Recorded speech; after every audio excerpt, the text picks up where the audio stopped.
Hey everybody, welcome to Love and Relo, the voice of the relocation industry. I am your host, Ben Cross, and I'm so blessed and honored to be here today with Ranpal Reddy, a global mobility leader from Reffluent. Ranpal, how are you doing today? I'm doing great. Really great. It's my pleasure to come on to the show today. It's good having you here too, and you're local, so we can do this together. And it was so cool meeting you. I'm actually, funny story, real quick, and get in the comments, y'all. Hit that like button. Get in the comments if you've got questions for Ranpal as well. But Ranpal, remember how we met just a couple months ago, right? Yep. At the FEM meeting, a friend of ours, shout out to Christina over at GMS, she had a dinner, and we both happened to be invited to dinner. I don't miss dinner when I'm invited. And I met Ranpal, and I was like, yeah, this guy's really interesting. And I was like, you got to be on the show, man. And I'm glad we made it happen. I'm lucky to have met you, and I was able to share some of my stories, and you are excited to learn more about those stories, and you wanted me to come on to this show, and Yeah. I'm glad we met. Yeah. And, Well, you've had such a great career to share, and I think your personal story is really interesting. I'm always fascinated by people who are working in global mobility as a sector, but also who are a product of global mobility, right? Who are a customer of global mobility. I think the perspective that people have is so much richer when they've actually been the one who have moved, and especially, I've moved a lot with my family, but to have picked up and moved to another country, another culture, another language, et cetera, I have a lot of respect for that, and I just think it's really fascinating. Right. Same with me. When I first moved from India to here, and again went back to India after 10, 15 years. What was that like? Then coming back here, so I made multiple moves. Was there that reverse culture shock that people talk about, I've heard about? Did you feel culture shock coming, I'm sure, coming here, but then going back to India after 10 years? It's not more about culture shock, but the growth, the development that has happened in India was tremendously huge development, and that was a shock. And when I went back, I went and worked in Bangalore, and everybody is like super excited to work in IT industry and working for all the MNCs and doing all the product development. So that was a shock for me after 10, 15 years. Wow. Yeah, I feel like it's the way people feel about North Texas times 100. People drive around here. My dad was visiting. He's like, man, driving through Frisco when I was a kid, it was a cow pasture here, but I feel like it's like India's like that times like 100, right? Like the way it's growing and everything. Get the comments here. We got Daisy Sinclair. So great to have Ranpal in our Global HQ offices today. Yes, it's always great to have people here. We had Heather Jameson stop by yesterday. That was cool. Hey, if you're in the Dallas area, by the way, come on by. Like, come say what's up. Right, Sammy? Yeah, right? She's like, right. Yeah, right, 100%. Rob Zeitz, hello from hot and humid Cambridge, Mass. What's up, Rob? Stay cool out there, buddy. You got AC out there? I always worry about people in the Northeast don't have AC, Anyway, so you came here, you went back to India after 10 years or so, and then you came back. But let's start from the beginning. I want to know a little bit, before we get to like your career in mobility, a little bit about kind of where you came from and a little bit about kind of your story. Sure. I was born and brought up in India, and after my undergrad in India. What part of India is that? Help me out. The city called Hyderabad. Oh, okay. It's a South India. You claim in Ranpal's hometown right now? I was born there too. Wow. You guys are like, are y'all related? It's a big place. Okay. So I completed my engineering in Hyderabad. Okay. And I came to US for my master's degree in 1992. And what were you studying? I came for environmental engineering because at the time, the US, everybody's talking about environment protection, and all that stuff. But after a year or two, I started seeing this computer industry, the IT industry is booming. And I switched my major and did my master's in computer science, graduated from University of Texas here in Tyler. Yep. So after graduating from computer science, obviously I started working as a developer, programmer, computer, IT guy, and I did that for about 10 years, developing all kinds of cool applications, software. And at that point, in order to, did you come over on a student visa, and then did you get a different type of visa to stay? Yep, I came on student visa called F1. Yep. Then after F1, then I went to H1 status. That's a work visa. Then after H1, I got the green card.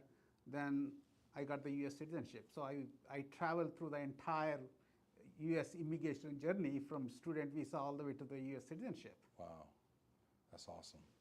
I bet you have a lot of thoughts about that process. Yeah, I have many, many stories, and I can talk about it forever. And not only the immigration journey, but I have. Talk to me about going through that process, because I mean that is front page news right now. Is immigration in this country, right? I mean, it's so funny because I say funny. I don't know if funny is the right word. Ironic, maybe. In this industry, since I joined, everyone was talking about wanting to have a seat at the table, wanting to have relevance, and wanting global mobility to be taken seriously. And it seems like it's been taken nothing but seriously in the last 5 years. It's been front page news from COVID and mass migrations to now U.S. immigration policy to Brexit to these are all global mobility situations, right? Right. Tell me a little bit about going through the immigration process and naturalization process. Sure. So in the global mobility area, immigration is one of the key components. Yeah. And since I have gone through the immigration for 10, 15 years, that's what attracted me to the global mobility leadership role. Now, going through my own immigration, obviously after getting the green card, I wanted to go back to India and work in India for a couple of years, and then come back and apply for my citizenship. Then after taking the citizenship, then decide whether to continue working here in the US or going to other countries, because the US passport gives you the flexibility to go to many countries, travel whenever you need to without any visa issues. That's so interesting, because you're thinking about getting your green card and your citizenship, but you're still thinking a couple moves ahead, like, hey, I still want to go work in other places. Right. So even whenever I want to travel for business, let's say if I want to go to London or Switzerland or some of these countries, many countries don't need a visa if you have a US passport. So that's the main reason why, because I always wanted to be in this global mobility or global work Global culture. business kind of, yes. Right. So that's my main reason why I wanted to take the US citizenship. So when I came back and applied for a US citizenship, they rejected my citizenship. What? And when Why? they rejected, there are a couple of eligibility criteria, and one of the rules is somewhat discretionary role. Do the L shape again real quick, because I got to zoom it in real quick. There it is. Sorry, go ahead. So one of the requirements was to satisfy the immigration officer that you are maintaining the continuous residency in the United States. So they don't like the whole jumping around. They don't like global mobility. For if you want to be an American, you can't ever visit another country. That's very un-American of you. So when I went and worked for Accenture in India, they said, hey, you did not work for an American company, you worked for an Indian company. Accenture in India is an Indian company. So anyway, long story short, now, would it have been different if it was Accenture US, but you were working for that US-based company, but in India? Would it have been viewed differently?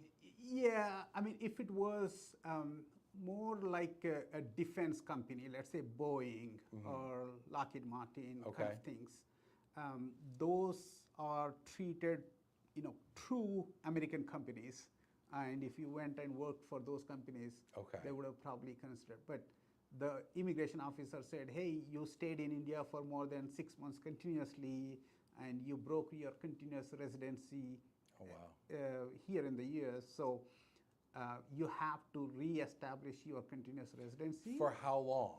for 4 years, 1 day 4 years, 1 day. after I returned. And I was not going to wait for 4 years, 1 day for my US citizenship because I wanted to have that flexibility to travel around the world wherever I wanted to go for business or even personal vacations. Right. So you could still take, well, you could still take a trip, but it couldn't be more than 6 months? Correct. Okay, Correct. understood. Got it. So, because I was there in India for more than 6 months continuously, but less than 1 year. So that's a discretionary rule. The immigration officer has to be satisfied whether you maintain the continuous residency or not. It seems like there's a lot of discretion in the way that they apply the rules, right? There's Yes. a lot of, and that's one thing that really kind of shocked me as I'm learning more and more about immigration, you know, in the global mobility context, is how much discretion they have. And it's funny, we go to these roundtables and sometimes they'll talk about border crossings at certain places and certain embassies and certain people at the consulate, like in like you're actually literally playing the person, not the game sometimes. Right, It's almost. Yeah, there are a lot of immigration rules that are like gray areas. Those are discretionary, up to the officer to decide what's right or what's wrong. That's how the officer said, hey, you can be a permanent resident, you can have your green card, I'm not canceling your green card, but you have to come back after 4 years 1 day for your US citizenship interview. So, but as I said, I wanted to get the citizenship ASAP. And so I consulted So multiple. what are you going to do? How'd you do it? I consulted few immigration attorneys, and they said, hey, you don't have to wait for 4 years 1 day. You can appeal his decision, or you can reapply immediately and see, check your chances or test your chances for getting the US citizenship. So I appealed, and I thought the appeal is going to be 6 months, 1 year waiting period, but some of the people told me that it could be 1 year, or it could be 10 years, or it could be 100 years. You never know when you are going to get the your appeal application. That's crazy that it's so unpredictable. I know. So that's why I applied again immediately, even though the officer told me to wait for 4 years. I applied immediately, and that's when I started doing all the research into US immigration. I almost did a PhD in US immigration, and after about 3 months of all that research, I submitted about 500 pages documentation for my US citizenship. And when I went for interview, I submitted another 500 pages documentation. So total about 1,000 pages documentation. Wow. I prepared on my own. How much of the strategy here is just to kill them with paperwork? It feels like you're just trying to bury them in paperwork. That's right. I just don't want the officer to reject my application again. Because if they reject again, the only option is to introduce a private bill in Congress.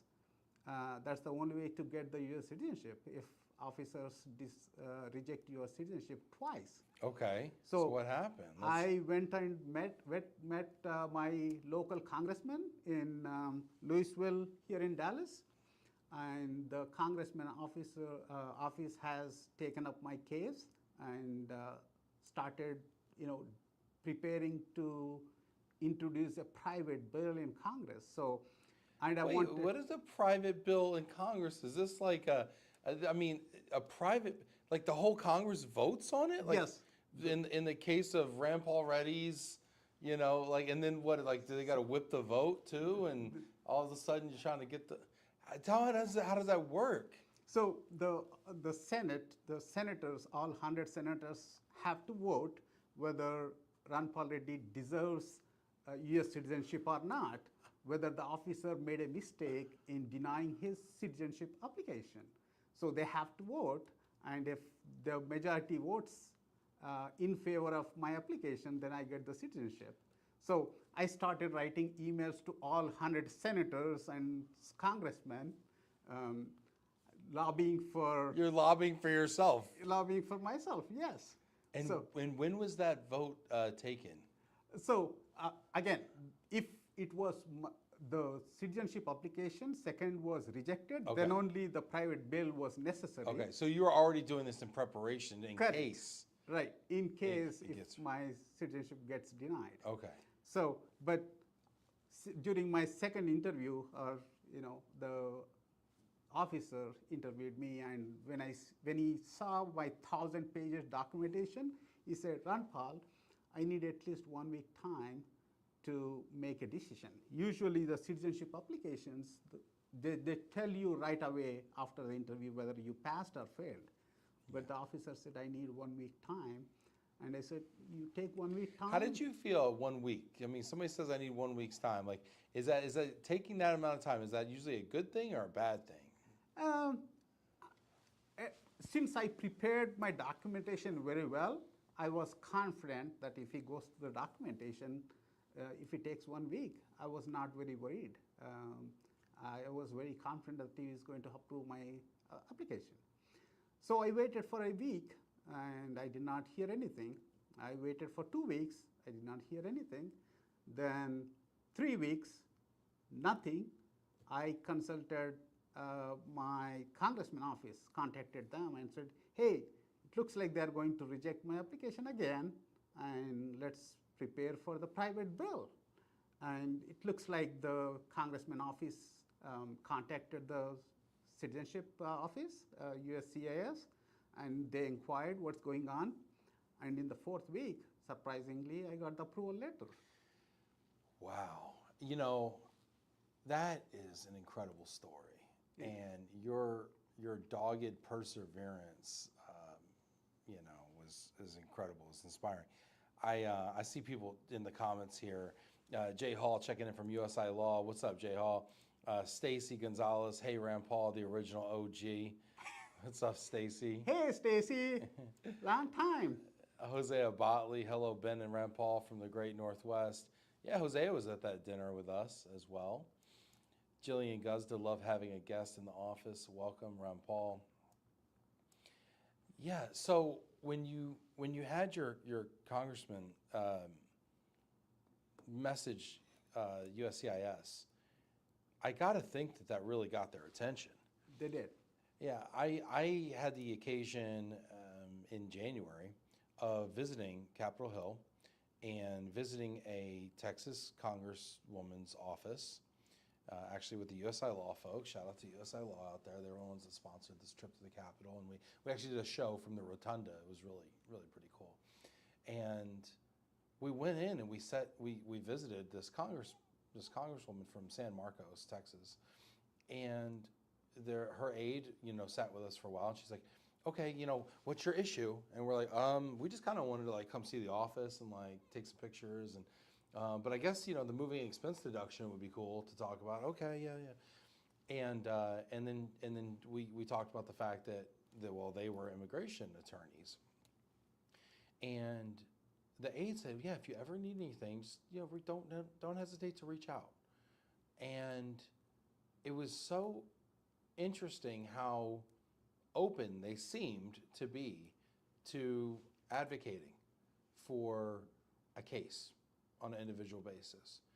And what I've heard since then is that it's so effective. And I don't think people know how effective it is to lobby your congressperson on your behalf. How did you know to do that? What did someone tell you that? Did you read that? How did you know that, hey, let me try this, let me push this button? Yeah, I said, let me research online. So I researched online what to do if they reject my application again. Yeah. And so the private bill is the only option. And when I wrote emails to the senators, congressmen, they all said, "Hey, contact your local senator, local congressman." So that's how I contacted my local congressman, and I was surprised how much interest they were taking and how much they were following with the U.S. I got to ask you a personal question. I'm sorry, I got to ask you. Did you have to make a donation to this congressman to I did not. I was not Wow. even a citizen at the time. Yeah. And I was so surprised, overwhelmed by I the. thought they'd be like, listen, you got to spend at least 20 hours in the phone bank, working canvassing the neighborhoods or my next election or something. Yeah, yeah. That's So cool. yeah, they were very, very helpful. And I used to get a status reports in the mail from Congressman office. Yeah. So and so officer is reviewing your application. So and so officer is taking your decision, and all that updates I used to get. Wow. So I still saved some of those letters from Congressman office. How did that's so cool. How did that feel when you got that acceptance? I was very excited, first of all, and I was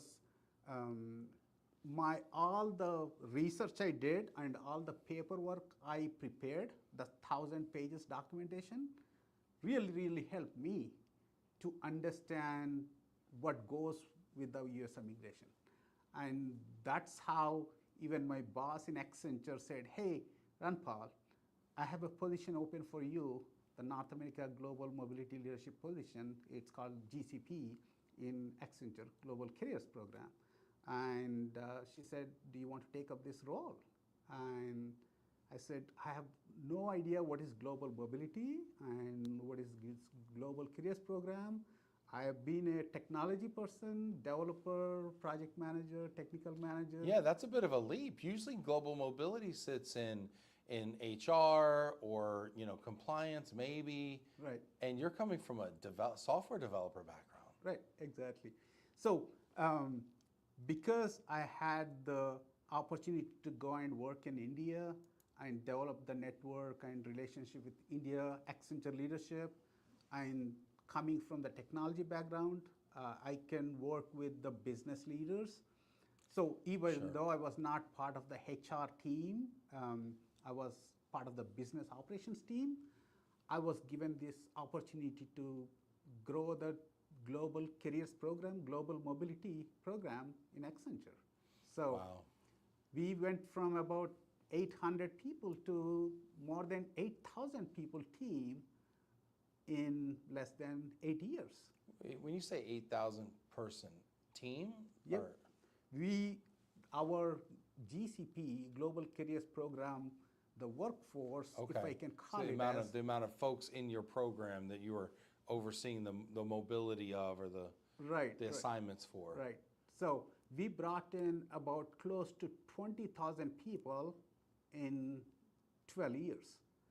Wow. And so it was a rotational program, bring them here, staff them for a year, 2 years, 3 years, then send them back. So that was the program in Accenture I led for North America. Wow. And so it was very exciting journey for about 12 years, bringing all these people, relocating them, sending them back, and all that fun stuff within HR world. So that was very different from your software background. It was Yeah. different. Did you kind of fall in love with it? I mean, very different work too. I mean, on a day-to-day basis, I gotta think. I know, it's completely different work. All I had to do is look at my emails and see where I'm getting the emails from, whether I'm getting from the business leaders, whether I'm getting from the HR people, Yeah. or whether I'm getting the emails from employees. And I had to respond and take the right decisions to those issues. Yeah, we got people commenting here. Get in the comments here if you got questions. I've got a lot of questions about this. Rachel Longo checking in. Hi, everyone. Glad to have you on the show, Ranpal. And always good to see you, Ben. Good to see you too, Rachel. Hope you're doing well out there. How do you think it affected the way that you operated as a global mobility leader, having not come from HR, not coming from benefits, not coming from global mobility, but instead having this developer engineering kind of background? Did it change the way that you manage the program, you think? I think we made a lot of changes. With my technology background, with my immigration background, I was able to work with the HR people One of the leaders within HR team was Pat Patterson. He was my right-hand guy, and I have a great global mobility or immigration team. Stacy Gonzalez, who joined the program, the show now, she was one of my left-handers, supporting me from the immigration team. Nice. Shout out to the immigration team. What's up, Stacy? Yeah. So I had a great HR team, a great legal team. I have, I've been working with, I was working with finance teams, compensation team. Compensation was a big topic within the global mobility area. And so it was fun. I really enjoyed working with all these cross-functional teams, global teams, working with the India team, Philippines team, Mexico team. So we had people coming from all those countries. So that's what I enjoyed the most. And not only just bringing the people, I used to go and meet those people in person in Really? one of these meetings. Really? So tell me about that. I mean, how would you meet them? I mean, would you travel to meet them? Yes. So whichever city, we had at least like 40, 50 people. Like Chicago, we had 500 people working in Chicago. All these people came on the global mobility program, and they were working in Chicago, San Francisco, New York.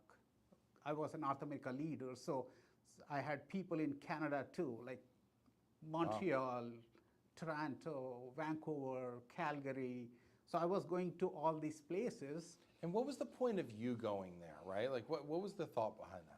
Because these people, when they came from countries like India, Philippines, and Mexico, some of those people, or majority of those people, are first timers in this country. Okay. So they don't know many things about, taking the driver's license, applying for Social Security, all these. Even though those are initial onboarding steps, HR used to take care of them.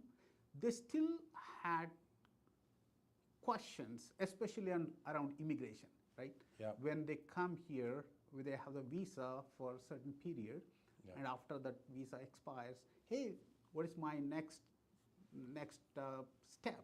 Yep. Do I get extension here for a visa? Do I need to go back?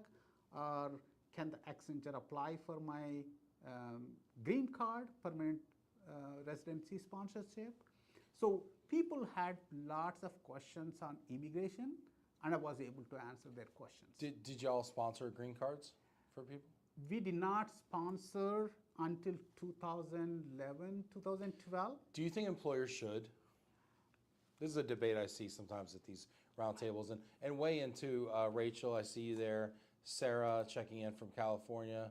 What's up, Sarah? Is that Riak? Nice. Stacy, I see you out there.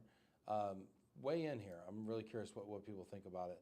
What do you think? Should employers sponsor? Is that something that, your thoughts? I think they should sponsor for the right people.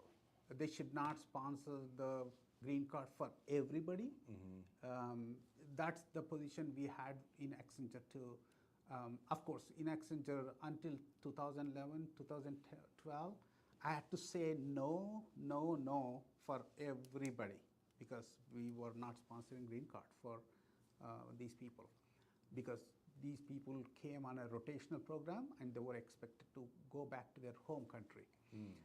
But whenever I used to visit these people, everybody used to ask me, hey, when Accenture is going to start sponsoring the green card for these people?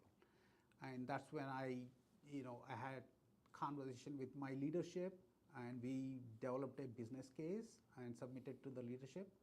And fortunately, they approved it, and it was the right decision. Otherwise, we were losing some of the top talent because of the green card. It seems like a great talent attraction tool and a great talent retention tool. Stacy Comment says that's the great debate, right? Yeah. Yeah, I mean, and there's obviously a cost associated with it too. And then, there's different ways that you can do things like this too, right? Where you have, repay back agreements and things like that, they have to stay for a certain amount of time, right? Right. Did you do anything like that after the fact? Yeah, first of all, we wanted to sponsor only for the talent or the skills that we don't have in the United States. Okay. We don't want to sponsor for everybody.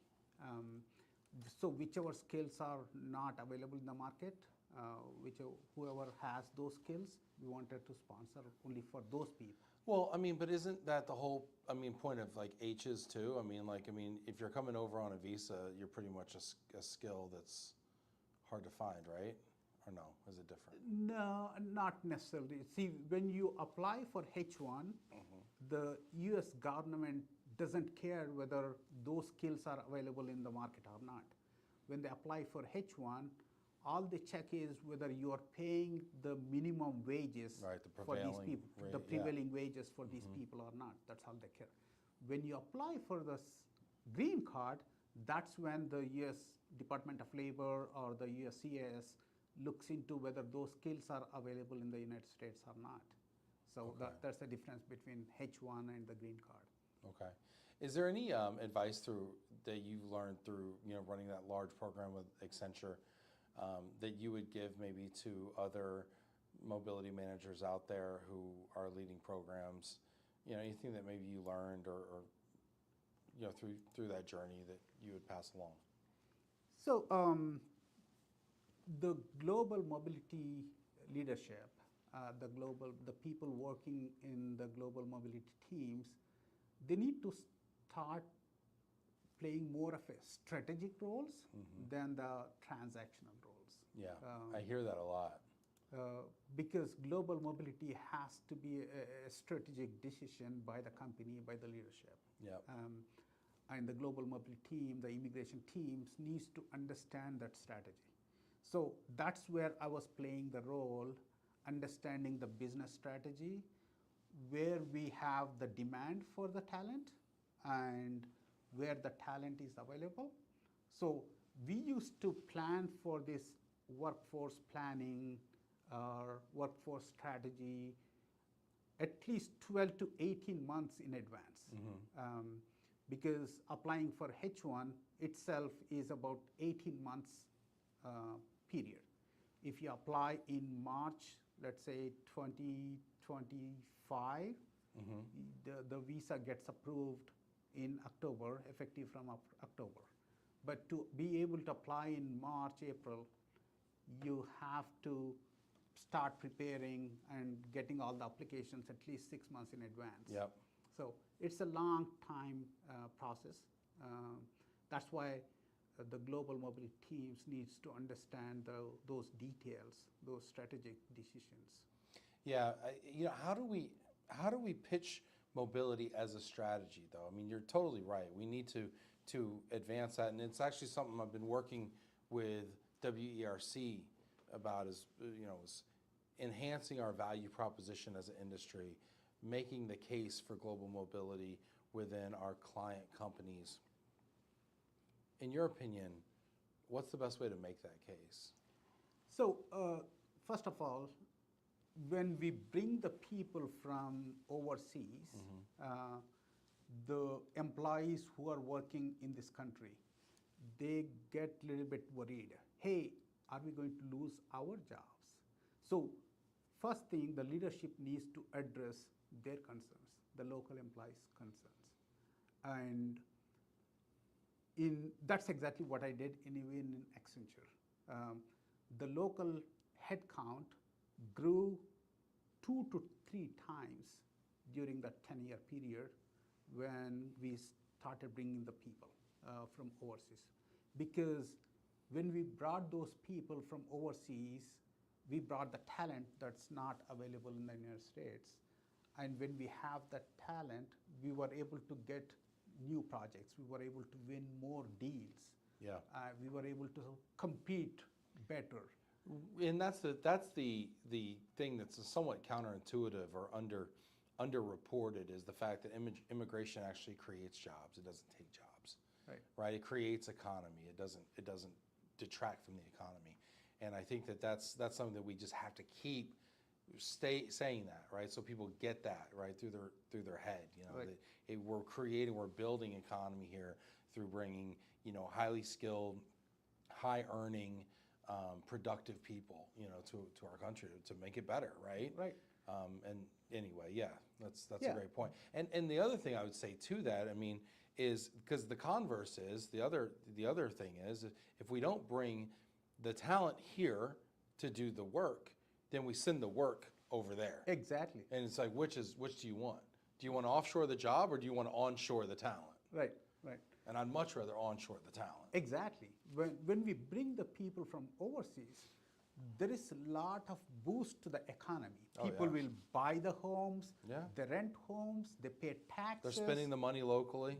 They spend money locally, Yeah. and that's how the United States They're economy, consumers. Yeah. economy is growing for the last 20, 30, 40 years. The number one indicator for GDP growth is population growth. Right. And when you look at the fact that most developed countries have negative population replacement, well, how else do you get it? Right. How else do you replenish your population? I mean, we've seen the impact on countries like Italy, on Japan, on Greece, on these countries that are having negative population. I mean, even China, which was seeing population explosions for so long, is really suffering from the one-child policies, the knock-on effects of all of these policies, and it's becoming a hindrance to growth.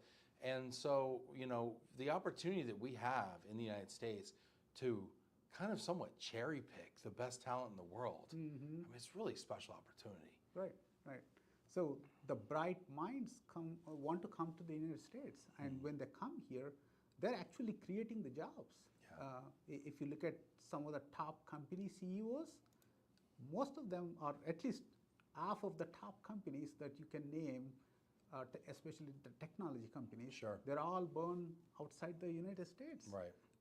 And to think of those companies, if they weren't here and they were instead founded in Germany or founded in the UK or founded, you know, I mean, imagine Google wasn't founded in, you know, Mountain View, right? Imagine it was founded in the UK, how Right. things would be different. Imagine, you know, Tesla was founded. Imagine Elon stayed in South Africa, Yeah. and Tesla was founded in South Africa. You know how different that would be, right? I mean, all sorts of stuff like that, and the jobs that are created and the economy that's created. I mean, it's such an important thing to talk about. Yeah.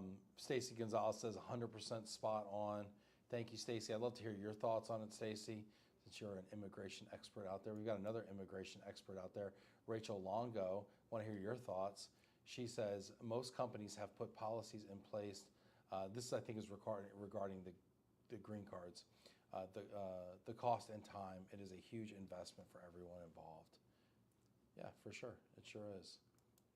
But, you know, the cost of the green card is much, much lower when you compare to hiring the people from the market. Yeah, let's talk about that. What does a green card cost? Give me an idea. It's about $10,000 to $15,000. Yeah, so I'll tell you a recruitment fee is 20 to 30%. Right. So if you talk about a $100,000 salary, that's $15,000. Talk about $200,000 salary, that's $30,000. Right. Right. You know, and then you have the time to upskill that person. What if they're not any good? What if you recruit them and then you find out, oh wait, you know, they're actually not even good. Right. You know, so really good point. Yeah, that was one of the selling points in Accenture or in any other company. If you have your employees working in, let's say, Europe or Asia, you know, Philippines, Mexico, they already understand the culture of the company. They already understand the process of the company. They're already, for example, in what we used to call is Accenturized. They're already Accenturized. You didn't say accentuated. Okay, accenturized. So when they come here, they don't need any training. They don't need any onboarding, waiting period to be staffed. They're right from the next day, they started producing. They started working. So that's one of the biggest benefits. Yeah, this is a great conversation. Get in the comments here. I love talking to smart people that have had such cool experiences in this industry here. I want to talk to you about, you know, we talked about internal policies. We talked about the strategy of mobility. I want to talk about external partners. So I come from being a service provider in this industry, and there's this kind of I don't want to say love-hate, that's probably too like black and white. But there's a little bit of a gap between the corporate folks over here, the practitioners, and the service providers over here who kind of specialize in actually delivering these services.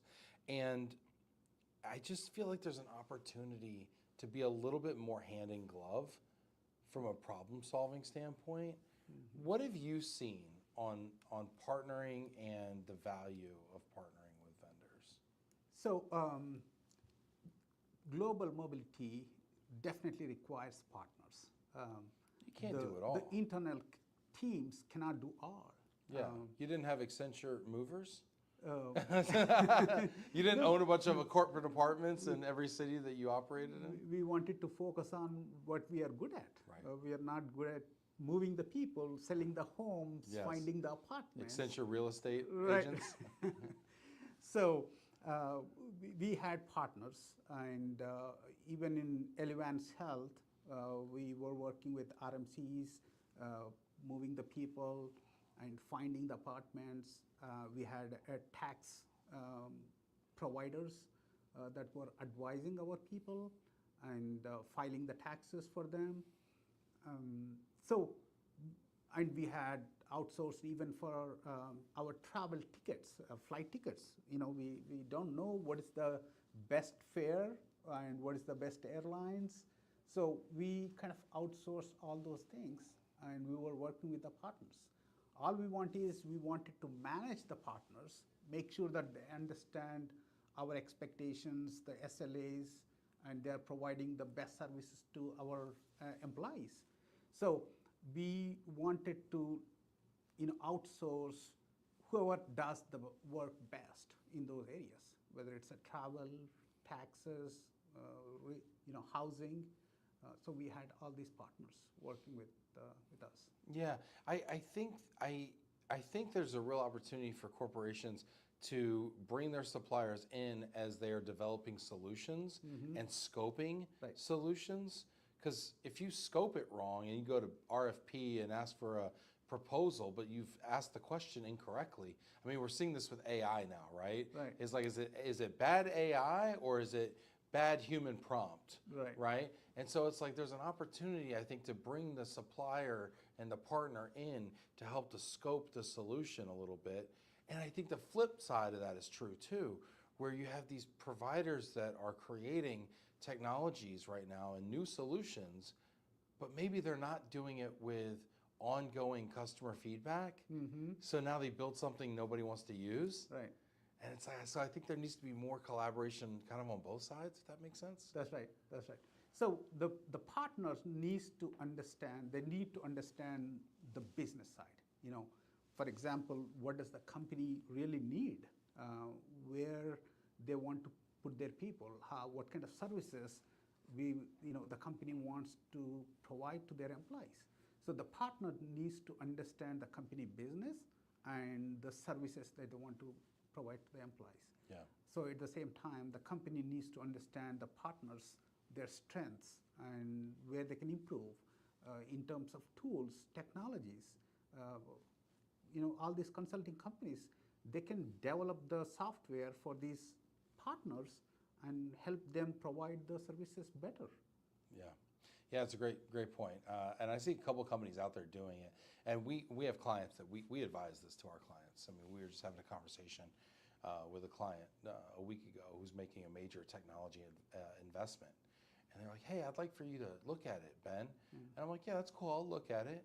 But what I'd really like for you to do is I'd like for you to be open to me putting together maybe a panel or a panel of clients to be involved in the development of it, to say, hey, here's what we'd really like from a functionality standpoint. Okay, here's 60 days of development into the project. How is it looking? No, we actually wanted more of this, less of that. And then, so by the end of the sprints, by the end of the time to deploy it, I mean, you're a software, engineer by trade, right? So you understand this stuff better than I do even. By the time the product is ready, it's to specification. And I just think that's important. Stacy Gonzalez says, oh, the stories I could tell. We got people checking in. Richard from Manchester in England here. What's up, Richard from Manchester in England? It's good to see you, buddy. Awesome. This is cool. This is good. So I gotta I wanted to ask you if you could build a global mobility policy and program today. Somebody came in and said kind of blank slate, Ranpal. You know, how would you structure it? What do you think is the ideal kind of structure or policy? Like, what are your thoughts on that? So when we talk about the global mobility policies, one is does that policy need to serve the short-term assignments, or do they need to serve long-term assignments? Right. So if it is a short-term assignments, 3 months, 6 months, then it's a different policy. It's different. Than the 2 years, 3 years, 5 years. Or permanent transfers. Permanent transfers. So there are at least those two factors that need to be considered. And another thing is, depending on the visa type, there are some differences. So the policies need to be compliant with those visas. For example, the H1 versus L1 visa for the United States. H1 requires a minimum prevailing wages to be paid, whereas L1 does not require minimum wages. So it's the company that needs to develop the policy to provide or to pay the right wages. Mm-hmm. So compensation is a big factor. It's a huge factor in the global mobility policy. And the next thing is the level of the employees. You know, you can have little different policy for junior level people, and you have to have a different policy for executive levels. Why is that? Because let's say if you are bringing a person who is single, right? Yep. If you give even a flat amount of $10,000, he or she is very happy to move everything on their own with the $10,000 cost anywhere in the world. They can go happily with the $10,000 relocation bonus. Whereas if it is executive, $10,000 is not going to be enough. Right. They have a family, they have to bring their kids, if they have the kids. So there's so much disruption they have to go through in the home country. Yep. And in the host country. I want to run this by you. I once heard someone say, you know, our policy is very simple. We only have one policy. We move people and their stuff. Okay. Yeah, they keep it really simple. And we're like, okay, we move people and their stuff. I mean, and they say, yeah, that's it. That's what we do. We move people and their stuff. Okay. And what are your thoughts when you hear something like that? You know, I mean, we had such simple policies even in Accenture. Now, they weren't doing cash. They weren't doing cash. They were doing just services. They weren't doing... Right. Yeah. So, one, there are, you know, pros and cons with the simple policies. So, for an employee who is moving with only like 4 or 5 suitcases, very light furniture, it may be costing, to use the relocation company, it may be costing, let's say, $5,000 Okay. with simple move. But if you give the actual expenses, it may be costing only $2,000 to $3,000 to the company. So the company can save some money with having, you know, policies that are aligned to the type of moves. But if you want to keep everything simple, yeah, you can go with one policy. Yeah, well, and then people started asking questions, right? This was at like a conference, right? Right. And people were asking questions like, okay, well, what about home sale? Yeah. And they're like, no, you bought the house. It's your deal. It's your problem. Right. Right. Yeah, we didn't tell you to sell your house. Right. We didn't tell you to buy the house. Right. Okay. What if somebody has a horse? Mm-hmm. You know, are you gonna? Well, horses and stuff. Yeah. Okay, so you're not going to move a horse. Okay, you know, it's interesting. It's very vague, which I think the company, you know, vagueness is interesting because vagueness leaves a lot of, like we were talking before about the immigration officer Right. having the gray area, Right. right? You know, it's kind of, vagueness is kind of interesting because it allows the company to have discretion too in the way that they do it. Right. It's, to me, it's the employee that wants a lot spelled out because they want to know everything that they get. Right. Right. But sometimes in the ambiguity, there's opportunity to make good decisions. I don't know, without, you know, overspending on certain things. I don't know. I'm always curious about the way these decisions are made. Yeah. You know. Yeah. Even for like budgeting, you need to know at least approximately what it's going to cost. So Yeah, to budget. Yeah, Right. that's it's really valid. This is really interesting. Overrated, underrated. Yeah, you want to play a game with me, Ranpal? Sure. All right, let's do it. It's the time you've all been waiting for, guys. It's overrated, underrated. Ranpal Reddy in studio with us, asking the hard questions. We're gonna play overrated, underrated. Do you know how to play, Ranpal? Do I know how to play? Do you know the rules? I don't know the rules. Okay, You have here's to the tell me rules. There's two things you need to know.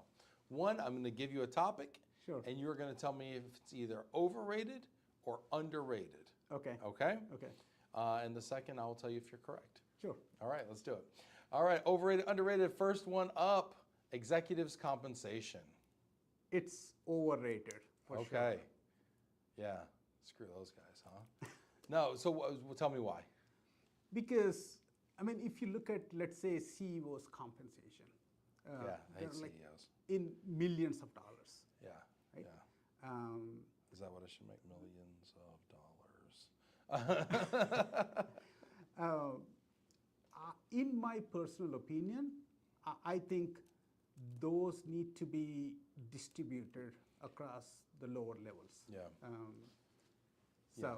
When you look at what are they show the multiples of CEO compensation to the median compensation or average compensation for the rest of the employees, right? When you get to 35 times more, right, it's extreme. right. When I look at Elon Musk's compensation, when he's getting a $50 billion comp package, like come on, y'all. Like, what are we doing at this point? Yeah, no, they're just, it's bananas. It's crazy. I agree with you. I think that, and I don't know what the answer is. I mean, what's the answer? What do you do about it? You can't tell me, are you going to tell people how to run a business, and are you going to cap their wages? I mean, it seems anti-capitalist in a way. It is anti-capitalist in a way, yes, but at the same time, are their value, are their talent really, is it Are they- 100 million yeah. worth? Are they worth it? Compared to a developer who is writing all the code and developing the products, they're getting paid less than 100K. So 100K versus 100 million. Yeah. Is that the value really the CEOs or even senior execs bring to the table? Yes, a great point. And how about the CEOs that don't perform well and still make this kind of money? Right. And get fired and get the golden parachute. Yeah, it something doesn't feel right about it. Right. But at the same time, I don't know how do you legislate it, and that doesn't feel right. Do shareholders, have something to say about it? I don't know how you would, I don't know what you do about it though. Yeah, it's the individual companies, the board of directors, the shareholders. They are the ones who need to decide, I guess. Yeah, interesting. All right, there you go, Ranpal. I agree with you. It's overrated. Next one up. Overrated, underrated. Cybertrucks. Cybertruck. I think it's overrated to some extent because before it came into the market, there was a lot of hype,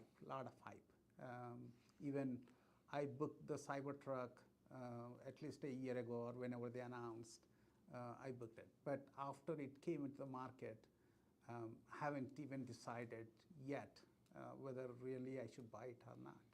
What are you undecided about? Why are you on the fence? First of all, the shape is somewhat debatable still. Yeah. Yeah. You know. Looks like a Lego or something. Yeah, yeah. It's like, what am I looking at here? Yeah. But a lot of people these days are putting the colors, the painting, Yeah, the wrapping it or matte something. wrapping. Yeah. And with those, I think they're looking a little better. Yeah. But right out There's of something about that metallic gunmetal and the shape together. yeah. It's you know, I think the shape it's just very aggressive. Yeah. It's like I don't know, I don't understand what they're trying. But you know what I do find interesting about it? I saw a video of one of them driving in the lake here in Dallas. And in the lake, yeah, it was driving in the lake, like something you would see from like a Jeep Wrangler or something. And I was like, wow, that's pretty wild that an electric vehicle is out there in, I don't know what lake, Lake Louisville or something. And they made it out. It like went in, kind of did a thing, kind of looked like it might get stuck, and then pulled it out. Yeah. And you know, I always love watching stuff like that. Like, is it gonna make it? You know. So I was kind of impressed with that part of it. But then you hear other stories about like raccoons are breaking into the back of it thinking it's a garbage can. So you're like, okay, well, which is it here? You know, is it like the most, undefeated vehicle, or is it like not? I don't know. So, yeah, it seems a bit, I don't know, it seems a bit over. It's a real statement piece, that car, you know? That's right. It's a real statement piece. Yeah. Yeah. I'd like to see an alternative body style. Right. I'd like to see a little different body style on it. All right, 1 point for Ranpal. All right, you're 2 for 2-0 here. All right, overrated, underrated. Insurance. Again, insurance is little overrated in my I opinion. hate insurance. I just think the whole concept is a scam. I've been paying my auto insurance for last 32 years. Yeah, have they bought you a car yet? No. No? They should buy you a Cybertruck. I know. Yeah, I hope Geico just sends you a Cybertruck in the mail. Like, here you go, Mr. Reddy. Yeah. You've earned this. Thank you so much for your, $200,000 in premiums over the last 30 years. And when I bought my the Tesla Model X, my insurance premium went double. It went to Why? like twice because it's more than $100,000 car.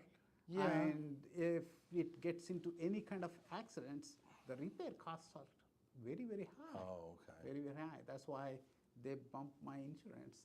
So for the last 32 years, 33 years, even though I've been paying insurance, I probably claimed less than $2,000, $3,000 damages, I guess. Right. So And even then, you probably had a deductible that you had to pay. yeah, yeah. So, health insurance, auto insurance, home insurance, like it's. They insure us to death and they don't cover anything. Yeah, I agree with you, man. I mean, the whole concept of insurance that I'm sending money to a company, and companies can't exist without margin. Right. They can't exist without making a profit, which means by definition, I'm giving you more money than I'm getting back. Otherwise, you wouldn't have profit. And not only profit, you have a lot of profit Right. when you look at these insurance companies. Right. And so I agree with you. I agree. Now, yeah. Now, people have to have insurance because we have to know that if someone hits us, that they're going to cover our damage. We have to know that, God forbid, we get cancer or something like that, that we're going to be able to be okay. But there's a lot of, societies that exist without, health insurance too, and things are taken care of. So, I don't know. Let me ask you, of all the insurance, car insurance, auto insurance, homeowners insurance, health insurance, life insurance, which one is the biggest? Which one's the biggest scam in your opinion? I don't want to say scam. That's but, my words. The health insurance is, again, if you are a healthy person, Yeah. like again, in my case, I haven't used the health insurance ever in last 30 to 33 years. I just go for annual checkups. That's it. Right. That's And a it. checkup really is just like, looks good. Right. You know, maybe like a little blood work or something. Yeah.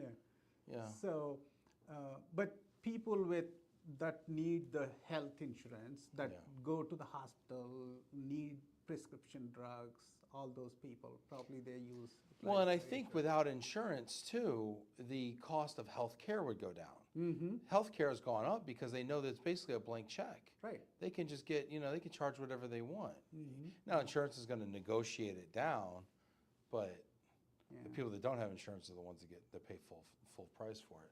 Yeah, it's insurance is just. I got friends that sell insurance, and good friends, and so they hate to hear me say that, but I just think it's such a ripoff. Yeah. There's Pet pet insurance too. insurance? What do you think about pet insurance? Do you have any pets, Ranpal? No, I don't. Yeah. I don't. I have 2 boys and a wife. Yeah, that's enough. That's good enough for Yeah, me. same. I'm same. Yeah, there My you hands go. are full with the 2 boys. Yeah. How old are your boys? The one is 19, the second one is 14. Okay, good. We're going to be off your insurance soon. Hang in there, okay? All right, sounds good. Next one up, overrated, underrated, luxury cars. Luxury cars. I love cars. Yeah. I love cars. That's why I bought even Model X almost 10 years ago when it came out into Oh, the wow. market. And when I was driving in Frisco area, everybody, whenever I opened those Yeah, wings, those are super cool, the Yeah. gull wing kind of doors. so Super cool.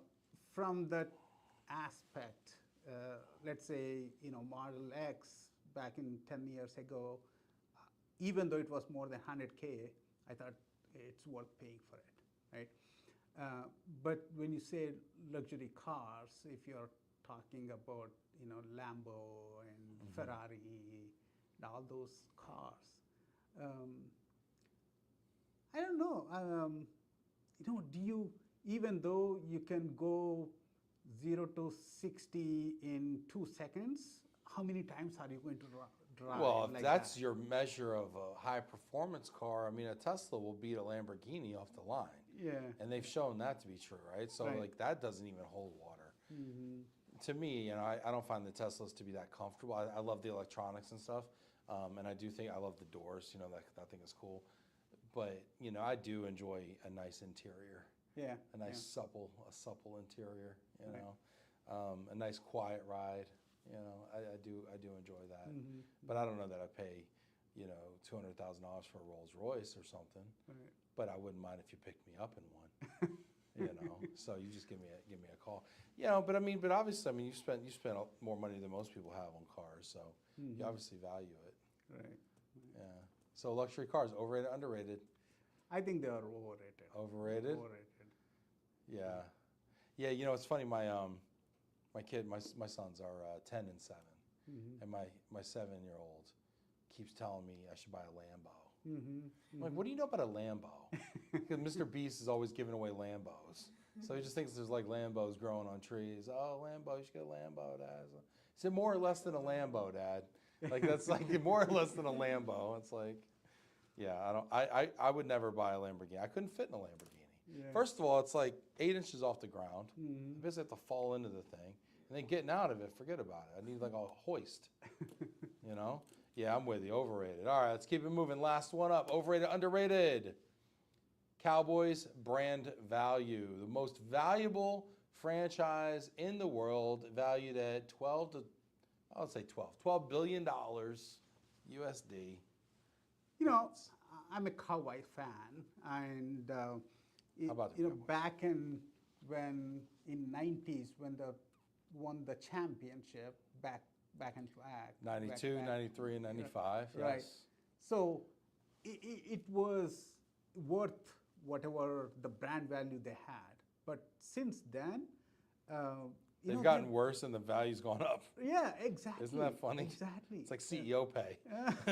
We've gotten worse at our jobs and our pay's gone up. Yeah. I hope the team is going to do better to keep up with that brand value. So I would say it's overrated. Yeah, it's pretty incredible what the Cowboys have done from a brand value. And the Cowboys are cool because Jerry Jones as an owner has made the other teams in the league more valuable because of the types of deals he's brokered around TV, around apparel rights. He's catapulted the value of all the clubs in the NFL. You know, I do think the Cowboys value is overrated. I mean, to be the most valuable sports franchise in the world and not be in the biggest city in the United States, to not be having won a Super Bowl in 30 years, is pretty ludicrous. Right. And you know what else is ludicrous from a branding standpoint? The fact that the blues don't even match on the uniforms. They got the navy blue and then they have the royal blue. You know, the white with the royal blue number, and then the away jerseys are the navy blue. And the blues don't match. And for a long time, the silver pants didn't match. You had that blue silver pant, and then you had the more traditional silver, the one with the navy blue. So it's like from a pure branding standpoint, if you're just selling merch, if we're talking brand, like, can we get the colors to match? I'm actually with you. I'm a Cowboys fan too, and I'm with you here. Let's see. Rob Zeit says, based on what the Lakers just sold for, the Cowboys' value is probably underrated right now. Ooh, yeah. The Lakers sold for $10 billion, a majority stake for $10 billion, not a 100% stake, a majority stake for $10 billion. I don't know what the total valuation was on the Lakers based on that share sale. Rob Zeit says, Jones has definitely made the other teams more valuable off and on the field, especially in the playoffs. Thanks, Rob. You know, Rob's very arrogant because his Patriots have won as many Super Bowls in the last 15 years as our team has won in the last 50. But that's fine, Rob. That's cool. It's cool. You'll never win again. It's fine. Ranpal, this is fun. I know we're a little over time here. Hit that like button. Get in the comments here. Ranpal, this has been a lot of fun. Thank you for coming all the way out here. I really appreciate it. Thank you. Thank you very much. I really enjoyed the conversation. And again, global mobility is not only my profession, it's my passion. Yeah. Thank you for having this conversation. It's fun. Yeah, that's clear too. Yeah, it was a lot of fun, y'all. Hey, stay tuned because tomorrow I'm traveling to Omaha and we will be bringing you Michelle Moore, the CEO and president of NEI Global Relocation, live from Omaha on Thursday, same time, same bat channel. Thank y'all. Appreciate you. See you soon.